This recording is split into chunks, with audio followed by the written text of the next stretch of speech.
నమస్తే అండి, welcome to my channel Lakshmi Ramana recipes. ఈరోజు రెసిపీస్ అయితే సూపర్ టేస్టీగా ఉంటాయండి. రాయలసీమ స్పెషల్ అండి, విలేజ్ స్టైల్ రెసిపీస్. ఒక పచ్చడి అలాగే వేపుడు అండి. వేడి రైస్లో కానీ రాగి సంగటిలోకి సూపర్గా ఉంటుందండి. ఈరోజు నేనైతే టమాటో పచ్చడి అండి, పచ్చిమిర్చి కాంబినేషన్తో అందులోకి కాకరకాయ వేపుడు చేశానండి. చేదు లేకుండా చాలా టేస్టీగా ఉంటుంది. నోటికి ఏమి తినబుద్ధి కానప్పుడు ఇలాంటి వంటలు అయితే సూపర్గా ఉంటాయండి. అందరికీ బాగా నచ్చుతాయి. ఇక్కడ మీరు టమాటో పచ్చడి చేసుకున్నప్పుడు కావాలంటే వేపుడుని మార్చి చేసుకోవచ్చు. నేనైతే ఈరోజు కాకరకాయ వేపుడుతో ప్రిపేర్ చేశానండి. ఈ రెండు రెసిపీస్ కూడా చాలా టేస్టీగా ఉంటాయి. రాయలసీమ స్పెషల్ అండి. కాబట్టి ఎలా తయారు చేసుకోవాలో చూసేద్దాం. ఇక్కడ ముందుగా టమాటో పచ్చడి కోసం ఒక 5 పెద్ద టమాటోలు అండి శుభ్రంగా కడిగి పెట్టేసేసాను. ఒక 10 నుంచి 12 పచ్చిమిరపకాయలు తీసుకోవాలి. అలాగే 2 మీడియం సైజులో ఉన్న ఉల్లిపాయలు. ఇంకా కాకరకాయ వేపుడు కోసం ఒక 1/2 కేజీ కాకరకాయని శుభ్రంగా కడిగి ఒక హోల్స్ ఉన్న గిన్నెలు వేసి పెట్టేసేసాను. ఇప్పుడు ముందుగా మనం పచ్చడి ప్రిపరేషన్ చూద్దామండి. స్టవ్ వెలిగించుకొని ప్యాన్ పెట్టుకొని పచ్చిమిరపకాయలని తుంచి వేసేసుకొని ఒక 1/2 టీ స్పూన్ నూనె వేసేసుకొని ఒక 1/2 టీ స్పూన్ ధనియాలు వేసుకొని ముందుగా ఈ పచ్చిమిర్చి ధనియాలని 1 నిమిషం ఇలా కలుపుకుంటూ మీడియం ఫ్లేమ్లో ఫ్రై చేసుకోవాలి. ఇప్పుడు ఒక 1/2 టీ స్పూన్ జీలకర్ర వేసేసుకోవాలి. అలాగే కొద్దిగా పచ్చి కరివేపాకు కూడా వేసేసుకొని ఇంకా కలుపుకుంటూ మీడియం ఫ్లేమ్లో ఒక 2 నిమిషాలు ఫ్రై చేసేసుకోవాలి. మరీ పచ్చిమిరపకాయలు ఏం ఓవర్గా ఫ్రై అవ్వాల్సిన అవసరం లేదు. చూడండి, ఈ విధంగా ఉంటే సరిపోతుంది. ఇప్పుడు ఇవి తీసి పక్కన పెట్టేసేసుకొని ఆ టమాటోల్ని కొంచెం మీడియం సైజులో ముక్కలుగా కట్ చేసి వేసేసుకొని 1 టీ స్పూన్ నూనె వేసేసుకోవాలి. చాలండి, నూనె ఎక్కువ అవసరం లేదు. ఇప్పుడు మీడియం ఫ్లేమ్కి హై ఫ్లేమ్కి అడ్జస్ట్ చేసుకుంటూ ఈ టమాటోల్ని ఫ్రై చేసేసుకోవాలి. టమాటోలు కూడా ఏం మరీ ఓవర్గా ఫ్రై అవ్వాల్సిన అవసరం లేదు. చూడండి, ఈ విధంగా ఉండాలి.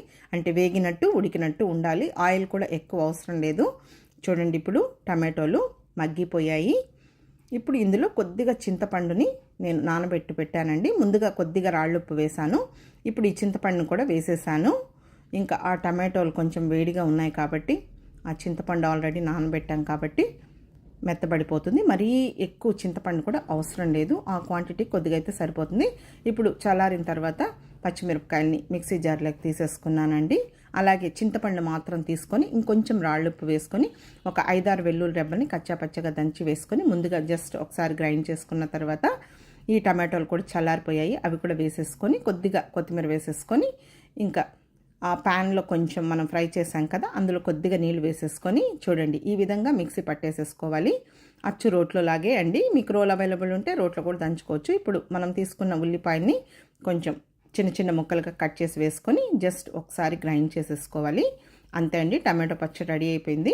ఇంకా నేను ఈ లోపల ఈ కాకరకాయలను కూడా చూడండి ఈ సైజులో ముక్కలుగా కట్ చేసి పెట్టేశాను. ఒక బౌల్లోకి తీసేసుకొని కొద్దిగా రాళ్ళుప్పు వేసుకొని ఒక 1/2 టీ స్పూన్ పసుపు పొడి వేసేసుకొని ఇంకా ఈ కాకరకాయ ముక్కలకి ఇదంతా కూడా పట్టించేసేసి ఒకసారి కలిపేసేసుకోవాలి. కొంచెం లైట్గా మనకు పసురు వాసన ఉంటుంది, అలాగే చేదు ఉంటుంది కాబట్టి ఈ విధంగా మనం పసుపు ఉప్పు వేసి కొంచెం బాగా కలిపేసేసి ఫ్రై చేసామంటే చేదు ఉండదు. చూడండి, ఇప్పుడు ఇందులో నీళ్లు వచ్చాయి. జస్ట్ లైట్గా అలా పిండేసేసుకొని ఫ్రై చేసేసుకోవాలి. ఇంకా కాకరకాయ వేపుడికి చాలా నూనె పడుతుంది కాబట్టి నేనైతే ఈ విధంగా చేస్తానండి. ముందుగా స్టవ్ వెలిగించుకొని ప్యాన్ పెట్టేసేసాను.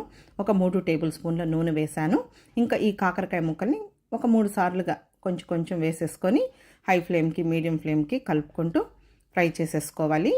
మరీ మనం ఎక్కువ ఆయిల్ వేస్ట్ చేసామంటే కాకరకాయకి చేదు ఉంటుంది కాబట్టి వేస్ట్ అవుతుంది. ఆ నూనెతోనే మనం ఈ కాకరకాయ ముక్కలన్నింటిని కూడా ఫ్రై చేసేసుకోవచ్చు. చూడండి, ఇప్పుడు ఈ కలర్లో వచ్చే వరకు కాకరకాయ ముక్కల్ని మనం ఫ్రై చేసేసుకొని పక్కన పెట్టేసేసుకోవాలి. మనకు కాకరకాయలు ఫ్రై చేయడానికి టైం కూడా ఎక్కువ తీసుకుంటుంది, అలాగే ఆయిల్ కూడా ఎక్కువ అవుతుంది. కాబట్టి మనం ఈ మెథడ్లో చేసామంటే చాలా క్విక్గా తర్వాత కాకరకాయలు కూడా మనకు కట్ అవ్వకుండా చూడండి క్రిస్పీగా ఫ్రై చేసేసుకోవచ్చు. టేస్ట్ కూడా చాలా బాగుంటుంది. ఇంకా అవి తీసి పక్కన పెట్టేసేసుకొని మిగిలినవి కూడా ఆయిల్లో ఫ్రై చేసేసుకోవాలి. మీకు చాలదు అనుకుంటే ఇంకొద్దిగా ఆయిల్ వేసుకొని కూడా ఫ్రై చేసుకోవచ్చు. నాకైతే ఈ ఆయిల్ సరిపోయింది. చూడండి, కాకరకాయ ముక్కలంతా కూడా ఫ్రై చేసి పెట్టేశాను. ఇంకా ఆయిల్ వాటికి సరిపోయిందండి. ఇప్పుడు 1 టేబుల్ స్పూన్ ఆయిల్ వేశాను. ఆయిల్ వేడెక్కిన తర్వాత 1/2 టీ స్పూన్ ఆవాలు, పోపు దినుసులు కొద్దిగా ఎక్కువగా వేసుకుంటే బాగుంటుంది. 1 టేబుల్ స్పూన్ మినప్పప్పు, 1 టేబుల్ స్పూన్ పచ్చిశనగపప్పు, 1/2 టీ స్పూన్ జీలకర్ర వేసేసుకొని ఇప్పుడు ఈ పోపు దినుసుల్ని మీడియం ఫ్లేమ్లో ఫ్రై చేసేసుకోవాలి. ఈ పోపు దినుసులు మనం తినేటప్పుడు పంటికి తగిలితే బాగుంటాయి. ఇప్పుడు వేగిన తర్వాత ఒక 2 ఎండుమిరపకాయలు తుంచి వేసుకొని, అలాగే ఒక పెద్ద ఉల్లిపాయని చిన్న ముక్కలుగా కట్ చేసి వేసుకొని, కొద్దిగా కరివేపాకు కూడా వేసేసుకొని, ఈ ఉల్లిపాయ ముక్కల్ని ఒక 2 నిమిషాలు ఫ్రై చేసేసుకోవాలి. ఆల్రెడీ మనకు కాకరకాయ ముక్కలు బాగా వేగిపోయాయి కాబట్టి కొంచెం ఉల్లిపాయ ముక్కలు కూడా బాగానే ఫ్రై చేసేసుకోవాలి. అదే మనం డైరెక్ట్గా చేసుకుంటే ఉల్లిపాయలు వేసిన వెంటనే కాకరకాయ ముక్కలు వేసేసుకోవాలి.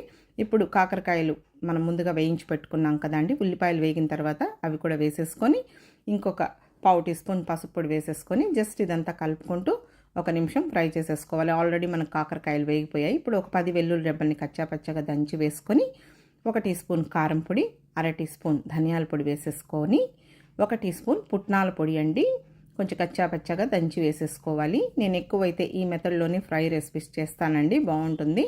తర్వాత కొద్దిగా సాల్ట్ వేసేసుకొని, కొంచెం కొత్తిమీరని సన్నగా చాప్ చేసి వేసేసుకొని జస్ట్ ఇదంతా ఒకసారి కలిపేసేసుకోవాలి. ఫ్లేమ్ని మాత్రం మీడియంలోనే పెట్టేసుకోవాలి, ఎందుకంటే మనం కారం పొడి, పప్పుల పొడి ఇవన్నీ వేసాం కదా, మాడిపోతుంది. అంతే అండి. ఇప్పుడు స్టవ్ ఆఫ్ చేసేసుకోవాలి. కాకరకాయ వేపుడు కూడా రెడీ అయిపోయింది. ఇప్పుడు మనం ఈ 2 రెసిపీలని డిష్ అవుట్ చేసేసుకుందాం. నేను వేడి అన్నంని ఆల్రెడీ ప్లేట్లోకి తీసేసుకున్నానండి. టమాటో పచ్చడిని కూడా ఒక కప్పులోకి తీసేసుకుంటున్నాను. ఇంకా కాకరకాయ వేపుడిని డిష్ అవుట్ చేస్తున్నానండి. నెయ్యి అంటే ఇష్టపడే వాళ్ళు కొద్దిగా నెయ్యి వేసుకొని తింటే కూడా సూపర్గా ఉంటుందండి. కాబట్టి ఈ 2 రెసిపీలు చాలా బాగుంటాయి, పచ్చడి అలాగే కాకరకాయ వేపుడు. మీకు కావాలంటే రాగి సంగటితో కూడా తినచ్చండి. కాబట్టి ఈ కాంబినేషన్తో మీరు ఒకసారి తప్పకుండా ట్రై చేయండి. మనం పచ్చిమిర్చి కాకుండా ఎండుమిరపకాయలతో కూడా ఈ టమాటో పచ్చడిని చేసుకోవచ్చండి. నేను అది ఈసారి కాంబినేషన్ ఫుడ్లో వీడియో అప్లోడ్ చేస్తాను. ఇంకా ఇక్కడ వేపుడు కాకరకాయ కదా అండి, మీకు నచ్చిన వేపుడుతో తినచ్చు. పచ్చడి ఇదే చేసుకున్నా కూడా బెండకాయ వేపుడు కానీ, చిక్కుడుకాయ, వంకాయ ఎందులోకైనా బాగుంటుంది. కాబట్టి తప్పకుండా ట్రై చేయండి. వేడి రైస్తో సూపర్గా ఉంటుంది. అలాగే ఈ పచ్చడిని మనం బ్రేక్ఫాస్ట్లో కూడా తినచ్చండి, పెరుగన్నంలో కూడా సూపర్ కాంబినేషన్. ఈ వీడియో మీకు నచ్చితే లైక్ చేయండి, షేర్ చేయండి. కొత్తగా చూస్తున్న వారైతే నా ఛానల్ని తప్పకుండా సబ్స్క్రైబ్ చేసుకోండి. ఇలాంటి కాంబినేషన్ ఫుడ్స్ నేను చాలా వీడియోస్ అప్లోడ్ చేశాను. నచ్చితే లైక్ చేయండి, షేర్ చేయండి. ఇంకొక మంచి వంటతో మళ్ళీ కలుద్దాం. నమస్తే.